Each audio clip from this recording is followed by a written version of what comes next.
Okay, we'll give it a couple minutes since we got in here late before we start, so James can get the IT figured out.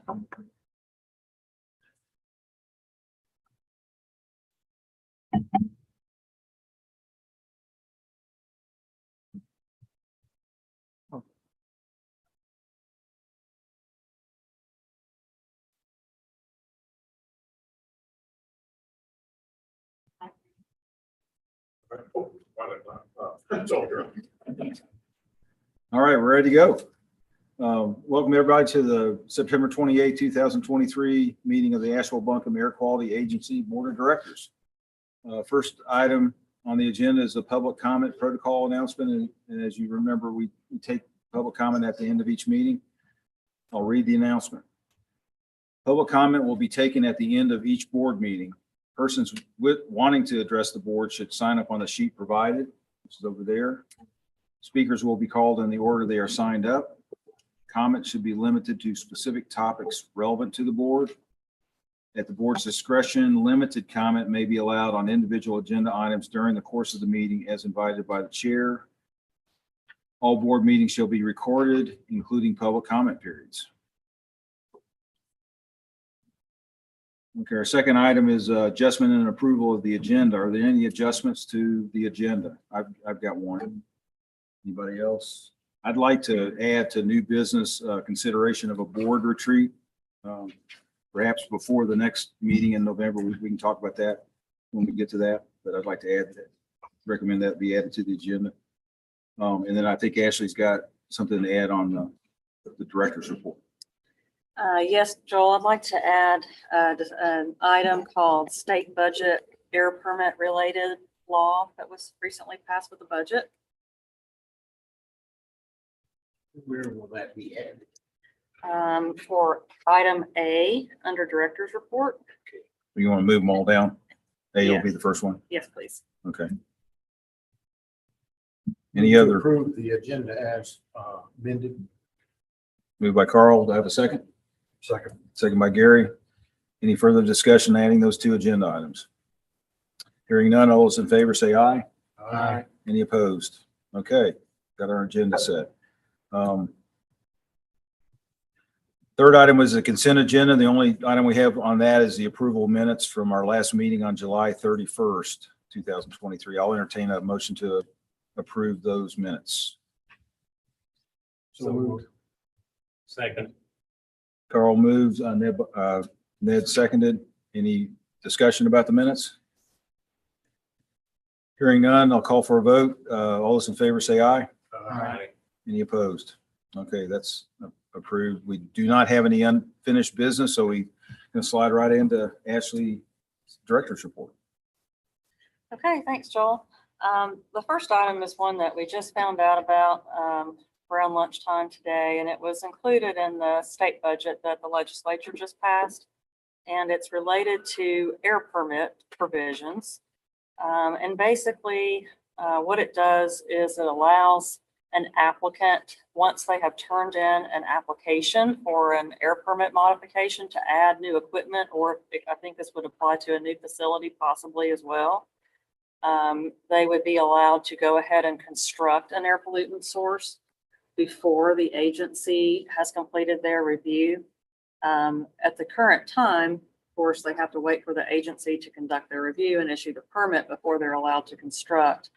But under this language, the bill allows them to submit, as long as it's an administratively complete application, which typically just means it's an application with a signature and a permit fee.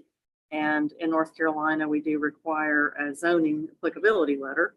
The facility, as long as it's not a PSD major source, would be allowed to go ahead and construct but not operate the new air contaminant source. So this is something that we got from the state air director. Their office was in correspondence with EPA about it a couple of weeks ago and expressed their concerns. And they're going to be checking with legal about it. But for now, it does go into effect on Monday. And so stay tuned. We'll have more information at the next meeting. So EPA has responded that this is contrary to the Clean Air Act, even if it would mostly be smaller sources of air pollution. it's still a concern.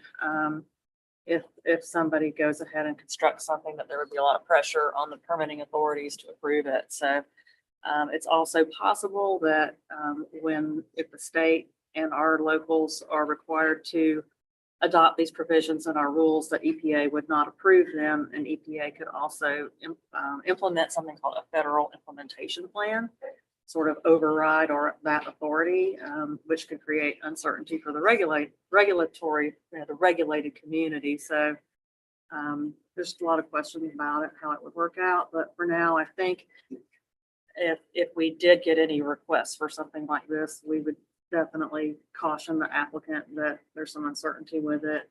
But if somebody insisted upon doing it, of course, right now it will be law on Monday, and we would just have to handle it on a case-by-case basis. So they could build it, but they still couldn't run it. Correct. So theoretically, we do have some provisions, even on our local rules, where we can grant a limited and temporary permission to go ahead and construct. It's sort of at your own risk. And so that it's similar to that. Do we have any pending applications right now that could fall under this? No, Okay. I mean, they can move ahead without getting final comment from us on the permit. no, not at this time. So we haven't had any inquiries about it from any of our permitted facilities or anybody here locally. So. Good.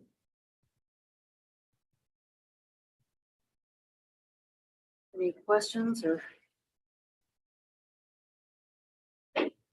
Okay, well, the next item I have on here is a non-discrimination policy. And this is something that has to do with 40 CFR Parts 5 and 7 and Title 6 of the Civil Rights Act of 1964. And this is something that's an EPA grant requirement. We've always been subject to Title 6, and there are provisions in the grant applications where we have to, when we fill out the grants every year, acknowledge that we're aware of these requirements and that we are complying. We have to disclose if we're not complying, if there's some sort of complaint against us. And we could receive a Title VI complaint. We've never, that I'm aware of, received one, but I know there are other agencies that have dealt with, having Title VI type complaints in the past. So what happened is EPA has put a lot more focus on these Title VI forms lately. And the last time we submitted a grant application form, we got some questions back from EPA about it. There's some really specific provisions in there. Not only do we have to comply with the rule, but it has to be posted on our website. It has to be available for those that are sight or hearing impaired. There has to be a person that is designated to take your Title VI complaints. So there's a lot of additional stipulations that haven't really been scrutinized in the past, and we've been getting questions. So we think that it would be prudent to come up with our own Title VI policy and bring it back to the board for review and approval so that we can make sure that we're meeting all these requirements. And we have some good, standard sort of boilerplate language that EPA provides. And if there was an issue where they felt like we weren't complying, they work with you and give you time to get that addressed. So what we'd like to do is draft something. I have a rough draft, sort of boilerplate language. It would probably just be 1 or 2 pages. And we'd like to bring that back to the board next time for your review and approval. And once we get something approved, then we can put it on our website and just make sure that we're covering all those bases.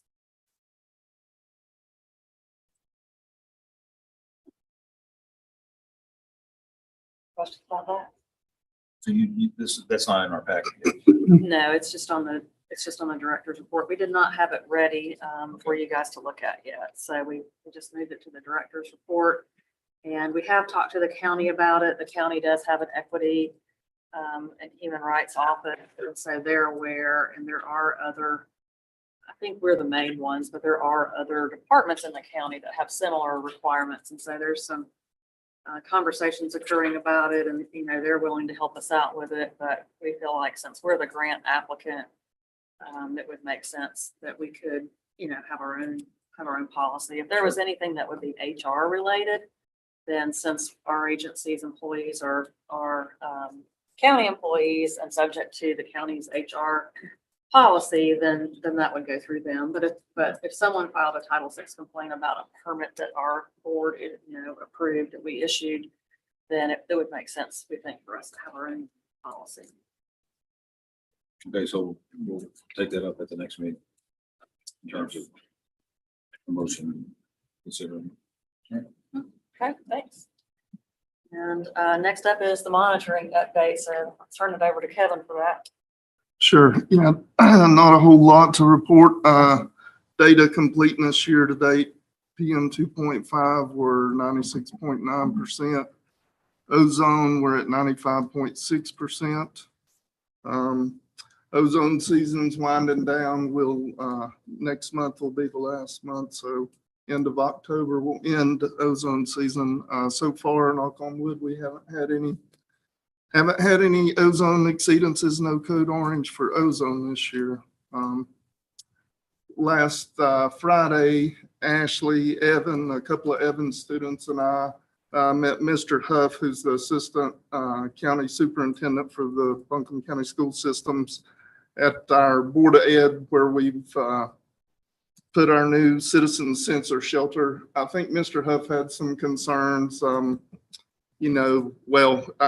think he needed to understand exactly what we were doing at our monitoring site, and he wanted to meet Evan and see what the citizens sensor shelter was all about. So I think that went well. He understood what we're doing and felt more comfortable with it. So hopefully going forward, it'll be a little bit easier to get citizens on campus is what we're hoping for. We mentioned before the Inflation Reduction Act grant. We received one of those grants, but here since the last board meeting, the EPA came to us and asked us for a needs assessment, and this is under that grant as well. And it's basically, they said basically just treat it as a wish list, which is kind of what. And it's just for ambient monitoring purposes. That's basically what all the agencies did, and requested some big numbers. I think for North Carolina, I think their request was $6 million something. We ended up having, we requested, came up with 234,000 that we requested. One of the things was electric truck to be utilized for monitoring purposes, additional personnel, some backup monitors. Yeah, I guess we'll see. Kevin, that grant could be used to fund a position? Yeah, well, if they grant it, they really weren't very forthcoming on, how. The other one was real specific. This one was pretty open-ended, and they really didn't give us any indication what they might approve and what they might not be. This So was for one fiscal year funding. Correct. right, Not going. Okay, so So- correct. it'd be recurring. Even Yeah. if Right. they were to fund the position, we would have to post it as a grant funded, limited time position. And so it would be limited to that. And we don't know, there's a good chance they won't fund it, and we would have to decide. But the whole idea is it's a needs assessment, and we've been commenting back to EPA that we really appreciate all the support we've been getting with all this monitoring equipment with the bipartisan infrastructure law and the IRA. It's been a huge help, but we really need additional staff. And so this was part of, showing them what our needs were. A lot of the other agencies also put in for staff. But again, they would have to be limited time positions. Theoretically, if you had people retiring about the same time, then maybe that a person's position, maybe someone could apply for that position, and you could, that would be about the only way that you would be able to keep it for more than a period of time. So a lot of these funds have to be spent by 2031, but there's a lot of concern that, if there's a change in Congress, then some of this could be undone. And so they're trying to really push the funds out and spend them within a year or two. for this Inflation Reduction Act funding. Okay, yeah, sorry to interrupt there. Oh, no worries. Yeah, I was just going to mention, we had a NPAP audit. The EPA comes around usually annually. We'll get one on ozone and PM 2.5. And they did that this week. I was just going to mention, if there ends up being a government shutdown, that sometimes affects us dealing with the EPA. So we participated in that this week, but if that happens, they probably won't be able to analyze the samples they ran. So we'll probably end up getting another NPAP audit if the government shutdown happens and lasts more than 2 weeks. So, yeah, just for y'all to be aware, that when those shutdowns happen, it affects our communications with the EPA, which changes things sometimes.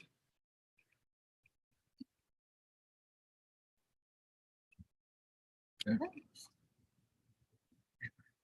don't think I have anything to add. All right, we'll move on to the renewals. Permit renewals are next. There's 5 small source renewals. One new facility is a portable rock crusher, and then there's a permit modification for APAC. So we've got 3 different categories of permits. I'll take it one category at a time. We can do that. Sounds good. Okay. We got the small category, got 5 permit renewals. I'll just open the floor to any particular questions about any of those renewals. Just a couple of minor questions. I was talking with James earlier. So on the funeral home, you said that the inspection, I guess it was Alex who went out, looked at the temperature logs that they had been keeping, and there were no anomalies in the temperature logs. Would you expect to notice something anomalous in the temperature log if there was an air pollution event, if they were exceeding? Like, is there a correlation between the two? We seem to have had experience with that, yes. And typically there would be. I mean, how the incinerator works is you have a primary combustion chamber and a secondary combustion chamber. And the secondary combustion chamber is at a higher temperature. It's meant, and you're supposed to have some residence time in there. So it's meant to, basically volatilize or vaporize any emissions before they come out. What you'll see on ones that are having problems is the temperature charts will have these spikes in the temperature that's happening in the secondary chamber, which means everything's getting too hot. And when it's too hot, your airflow is going too fast. You're losing that residence time and it's going to come out. So yeah, we are able to review when we've had some troublesome ones, we can go in there, look at these charts, look for that secondary thing to have these, these temperature rises that go usually, sometimes above 2000 degrees. And we usually can tell. I mean, it's not something we can necessarily act on and say that we know this is a violation, but it's a cause of concern for us. It's for us to dig a little deeper into it and see if there's any issue. So yeah. Thanks.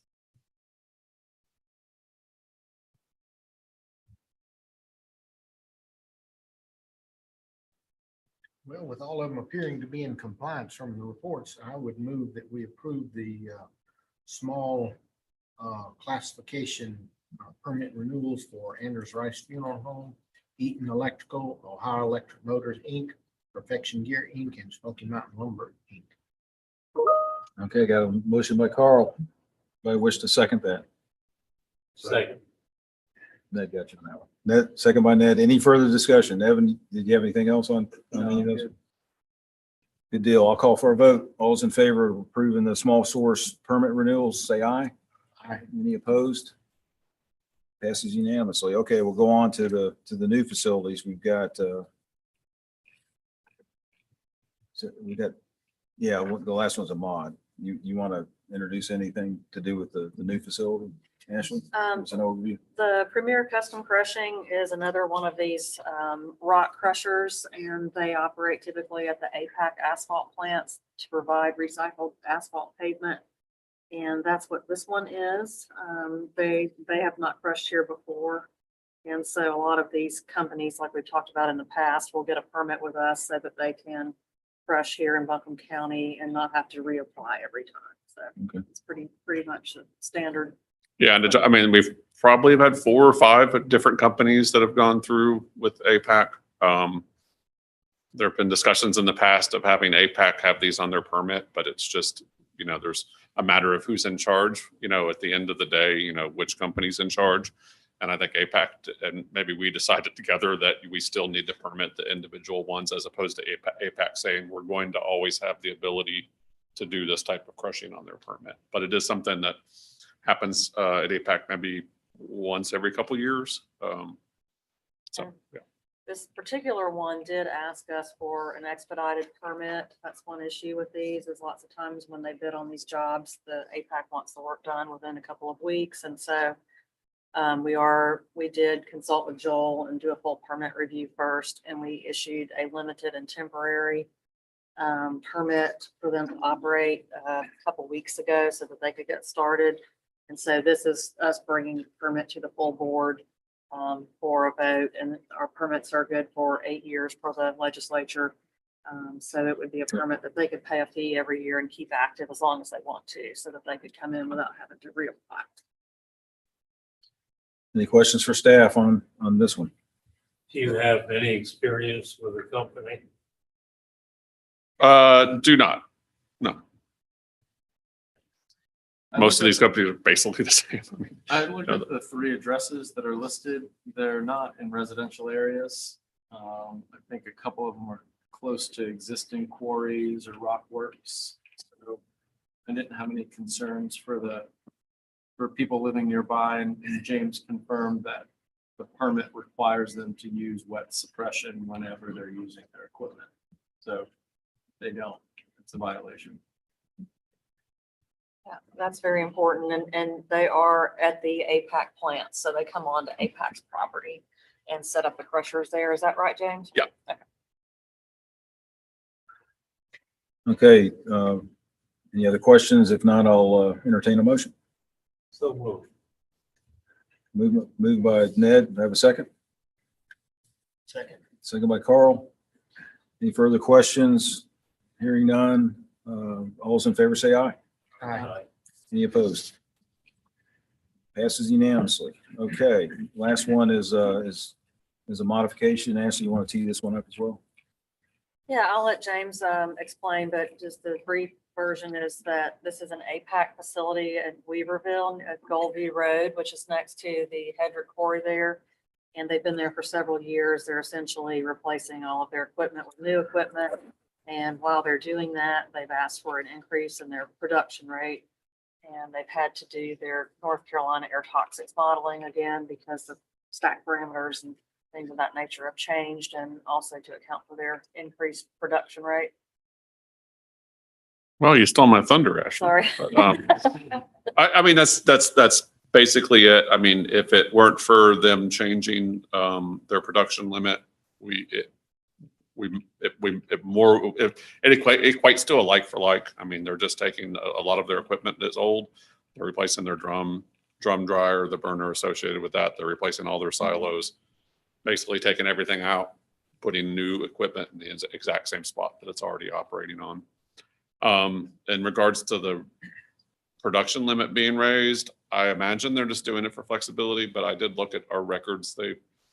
They never approached 50% of their previous production limit. So I don't know if it's just something they just want to buffer out but I can't imagine they would ever get close to what they asked for in regards to their limit. But a lot of times especially if you get consultants looking at these things, they're like, hey, you're going to open the permit anyway. Don't you want this expanded flexibility? So, that's probably why they did it. But the modeling, I looked at all the modeling parameters, the emissions inputs, everything looked good on the modeling. So. Questions from the board? Okay, I move to approve the permit modification for APAC Atlantic Weaverville facility.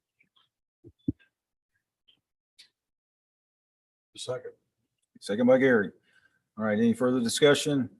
Hearing none. All those in favor of approving the modification, say aye. Aye. Any opposed? Okay, passes unanimously. Okay, on we go. I added under new business, a board retreat. We've done this a number of times over the years, and most recently it was because we were looking to modify the permit, the cost of the permits, and we did so in this past budget year. But coming up, we're going to have some other expenses, including some digitizing of some old files and some other things that are going to, be expenses that I think we need to try to get ahead of. Budget season starts in November. And so I felt like, having this before the year end, as opposed to waiting until the spring, might be a good idea. I talked to Ashley about it, and we both think it would be helpful. So I'm hopeful that the board agrees that we ought to do that. And to make it easier for us, I'd like to suggest that we just meet an hour ahead of the next board meeting, which is in November. Not sure what was the date again? The 9th.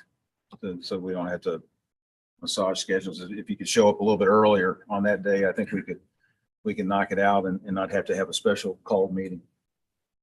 What time? 3:00. I think James was gonna check to see if the room is. I've already reserved it on the off chance that everybody says yes. And if we say no, I can change it back. So yes, we got it. I have a class that gets out at 2:35, so I just might be a couple minutes late, but yeah. Okay. And we'll have food. We'll plan to have food. How's that? That make it more? No, your Yeah, class are going to leave early. Cancel class. Okay. Yeah, we probably do. Is that a public announcement? I guess we'll have to announce it officially, but I guess we ought to probably take a motion on it to have the board retreat just to make it official. Then I So, would move that we have a board retreat at 3 p.m. on 11/9/23. thank you. Gary will second. I can see it in his eyes. All right. All right. All those in favor say aye. Aye. Any opposed? Okay, so we'll have a board retreat. We'll open the doors at 2:30 to get set up and everything, and we'll start at 3, and Evan be a little bit late. We reserved the room for 2:00, so we. Oh, were you fine. did 2:00 even. Okay. That way we can sit here and get the food set up and. All right. And what we will have to do is, like Carl pointed out, since it will be considered a special meeting, we will need to send a notice out to our agenda mailing list Okay. and put it on the website, make sure that we properly noticed it. All right. Sounds good. We'll look forward to that. Okay, other business, legal counsel report. Amy is here. Nothing official, just to bring the board up to speed on the fact that I've been talking with Ashley as well as other lawyers in my office about how to possibly collect on outstanding citations that exist. We're looking at options ranging from actually going to court all the way to filing possible nuisance lawsuits. These are citizens of Buncombe County, so we do want to handle it as gently as we can, but certainly Ashley has been clear that there are some longtime repeat offenders that need to be addressed. So we're definitely looking into that, and I hopefully we'll have more information at the next meeting. Is that something a policy we would take action on to formalize that? Not really. It's No? really just more informational. These Okay. are citations, violations, that have been issued. And I met with Ashley not too long ago, and she told me about a number of offenders who are just repeatedly causing problems, and we'd like to stop it because the issuance of continued violations does not seem to be making the matter any better. So we'll see what our next step is. All right. How many outstanding citations do we have that's not been resolved? Well, right That's like a now, lot. I'd say, Kevin can jump in, but I'd say right now there's maybe 10 or so where we've issued a violation and a penalty, and the penalty has not been paid. And so we have to go through a collections process. But I'd say 8 of the 10, we haven't had any more problems with. But then there's a couple places where they keep burning and we keep going and we keep issuing notices of violation and more civil penalties, which is escalating with higher penalties. And they're still not paying and they're still burning. And the neighbors are getting very frustrated, so. Is there anything the fire marshal can do with the new fire rules since burning is involved? Our penalty, typically they call us because our penalties are bigger than theirs. About the only thing that new ordinance addresses that our regulations do not is a fire being attended. So they used to call on us, but that's not in our regulation. So now we at least do have a mechanism, and we've used that actually. I've had 2 instances where we've already called the fire marshal, and I think that just went in place in August or something. So, Some of these from this year, yeah. but that's not something we review at this level. Typically, If it's it can appealed. be. If they appeal it, then it comes to this board for Okay. review. We don't see that that the citations have been issued. Correct. Unless you specifically ask for, Okay. staff can provide that information. We can load you up, Gary. I'm missing something. These are people where we've issued the violation and the penalty, and they're not appealing. They just ignore us and keep burning. So Okay. law-abiding people typically appeal, but the others don't. And unfortunately, there's so many problems there's a lot of homeless encampments, and some of this is occurring in places where there are people that are camped out and living and having campfires with trash and things of that nature. And a lot of these we have to take the sheriff's department. It's dangerous. There's, they're emailing us and telling us there's gunshots and things like that. So we really don't like to keep sending our people over there without the sheriff's department. And when we ask the sheriff's department, it typically takes several hours to get an escort. And then it's just really frustrating for us and the complainant because it's not really, the burning is still happening.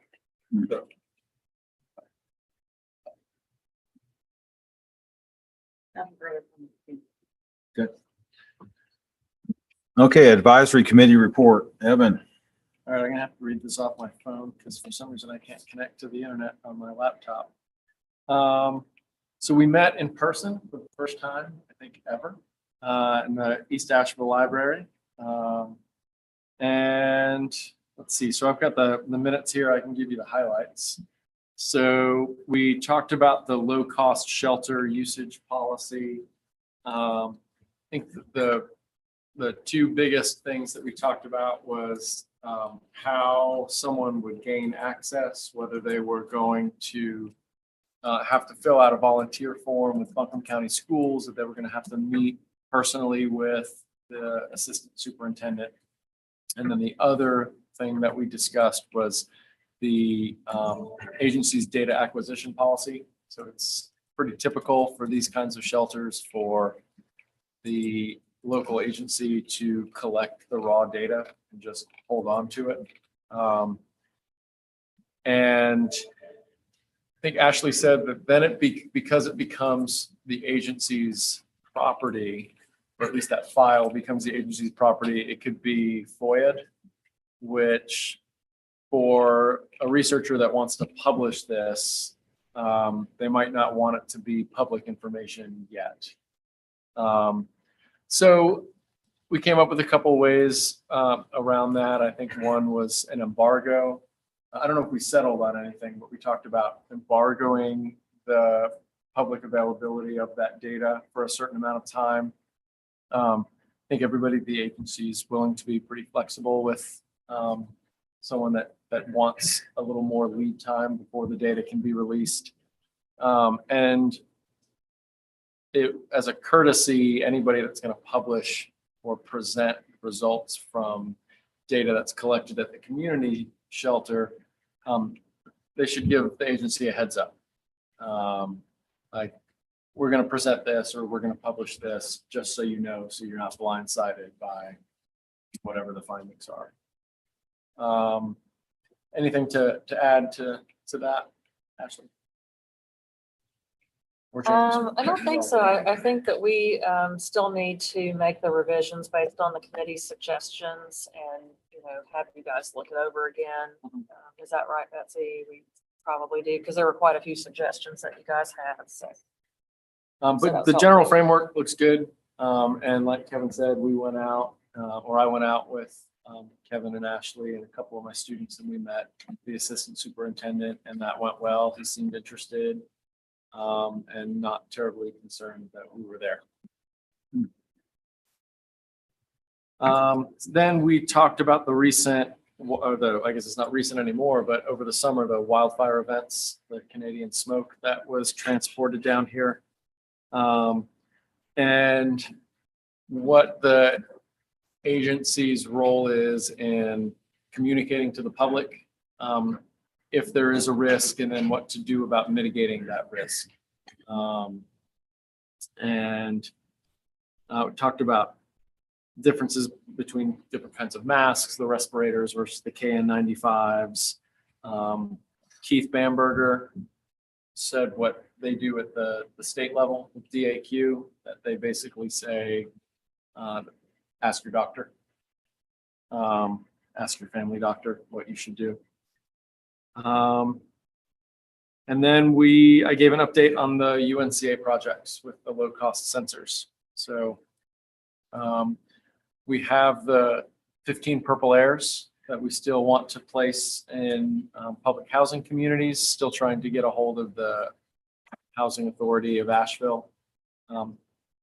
And hopefully that will happen by the end of the fall, or I guess by the end of the year, by the end of the fall semester, we'll have them placed and they'll be operating long-term. The other sensors that I've built with my students are now being tested at the community center. They're co-located with the regulatory monitors. So we'll get a sense of how they perform before we send them out to Asheville City Schools, because that's the next step, is to put one monitor at each school location. And that will happen in about a month.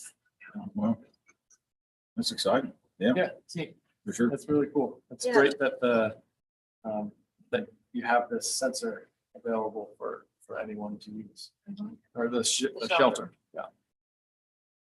And it was really helpful having the committee, look at the application and the process. And then once we finalize all that, we'd like to get the word out, use work with the communications team to let the residents know that we have this available. Because there might be others like Evan who want to do studies. And so we'd like to promote that and let them know it's available. Yeah, and the real benefit, it's not just that it's a weatherproof box with power. I mean, that's nice, but it's right next to the regulatory monitors. So if somebody wants to put their sensor out there for a little while, they can compare it to the gold standard, to the monitors that the agency operates. So they can calibrate it then to make sure it's accurate. Okay, Yeah. nice. Exactly. And I just wanted to add that we do ask that in their application, they explain what it is that they're trying to do, what their study is. So we're really looking for people like Evan that have an actual study. And so it's usually going to be like a high school science class or a college level atmospheric sciences, environmental studies class that we expect to be participating. That's what Mecklenburg County has seen. And so that way, not just anybody can come. They have to apply and tell us what they're doing, what their study is, and then we get to approve it.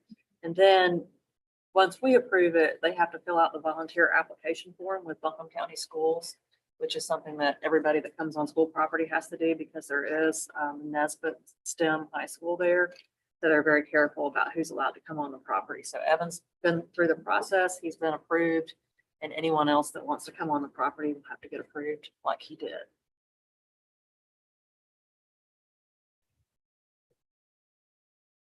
Okay, great report. Thanks.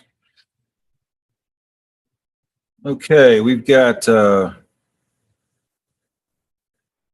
calendar. I know our next meeting is November 9th, and we're going to have that board retreat ahead of that. But I put the board schedule for 2024 on there just to get ahead of the idea of trying to get onto a regular schedule.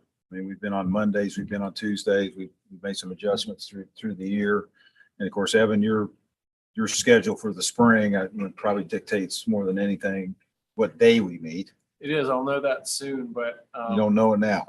but I've got I'm only teaching one class, so Okay. that should give me pretty good flexibility. And I think it's a Monday, Wednesday. So Tuesday, Okay. Thursday should, So a Tuesday, which has been our typical meeting, I think, in the past, meeting day. should be okay. Anybody else have issues with Tuesday? So I guess not to vote on it right now, but maybe the the second Tuesday of I the think, month. I think legal has issues with Tuesday. Do you have, do you Board have? of Commissioners meetings. Oh. So can I get back to you on that? I normally bring my calendar with me, but I don't have it. Is it the second and fourth for the That's what I'm thinking. commissioners? So if it was So not, maybe we could do the first. but then you have the agenda review. I think, Tuesdays are tough. yeah, Tuesdays are. I'm not always difficult for on it, legal. so that's not a huge deal. It was an issue for Mr. Frew, but it might not be.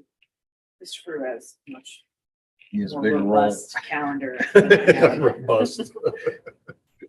Yeah, if you want to do the first, that's. Okay, well, maybe Tuesday, Thursday, we'll just kind of keep that in consideration maybe. And at the November meeting, we'll try to hone in and finalize that. How's that? Okay.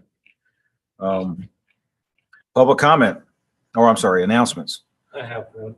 Ned, Just want to thank Evan for sharing his sensor expertise with some of the state climatologists, measurement managers, in response to questions from some of the state climatologist offices around the country. Right. They did appreciate your response, Evan. Nice. it's nice to have an in-house expert. For sure. Anybody There were else? questions about purple air sensors, and Sure. Evan knows. Oh, that. yeah, he definitely knows his business there.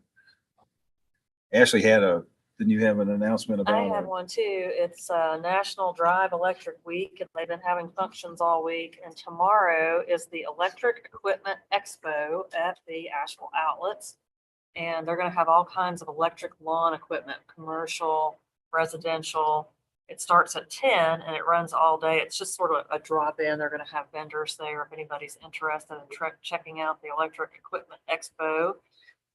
And then on Saturday at the Asheville Outlets, there's a Blue Ridge Parkway EV drive. And then on Sunday is the car show at the Asheville Outlets, and it starts at noon. So we should have some posts on our Facebook, and Land of Sky Clean Vehicles Coalition has lots of posts about it, and I'm glad to send you the link if anybody's interested. I got to drive the Tesla on the interstate earlier this week, and that was fun. On I-26. Yes. Cool. Well, if we're making announcements of days, I think today is National Drink a Beer Day. And so just to throw that out. Is it really? I hope the chamber function tonight has beer then. I bet it will. Drink beer then. All right. Anybody else? All right. I don't think there's any public comment over there on the list. I assume there's not. Move to adjourn. Moved by Carl to adjourn. Second. Second by Evan. We're adjourned. All right. Aye. Like- We'll need to vote on it. All right. It's unanimous.